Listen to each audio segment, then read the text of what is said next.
बजे की रहस्यमयी पुकार। रात के 3 बज रहे थे। दिल्ली के एक साधारण सॉफ्टवेयर इंजीनियर राहुल अपनी छोटी सी फ्लैट में अकेला सो रहा था। बाहर हल्की बारिश की आवाज आ रही थी और कमरे में ठंडी हवा का एक झोंका खिड़की से घुस आया। अचानक बिस्तर के पास फर्श पर कुछ गिरने की हल्की आवाज सुनाई दी। राहुल की आंखें खुली, लेकिन कमरे में सब शांत था। वह उठा और टॉर्च जलाकर देखा। फर्श पर कुछ नहीं था, सिर्फ एक पुरानी कांस्य की घंटी पड़ी हुई थी, जो उसने कभी देखी ही नहीं। घंटी पर अजीब नक्काशी थी, एक आकृति जो किसी योगी जैसी लग रही थी। राहुल ने उसे छुआ तो ठंडक इतनी तेज कि हाथ सुन्न हो गया।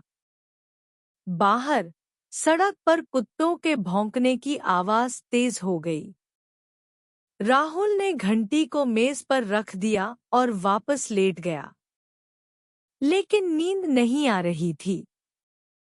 तभी दीवार पर एक छाया सरकने लगी, मानो कोई लंबा साया कमरे में घूम रहा हो। वह डर से सहर गया। फोन उठाया तो स्क्रीन पर रात के 3 बजे ठीक वैसा ही चमक रहा था, लेकिन बैटरी 0% दिखा रही थी।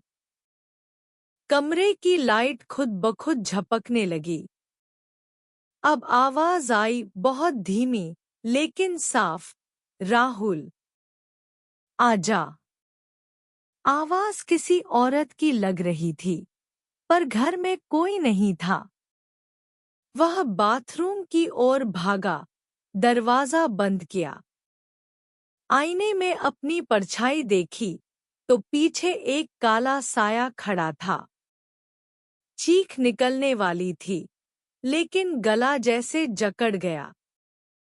3:03 हो चुके थे। फर्श से घंटी की आवाज आने लगी, मानो कोई बजाने की कोशिश कर रहा हो। राहुल ने दरवाजा खोला तो घंटी हवा में तैर रही थी। कमरे में ठंड इतनी कि सांसें दिखने लगी।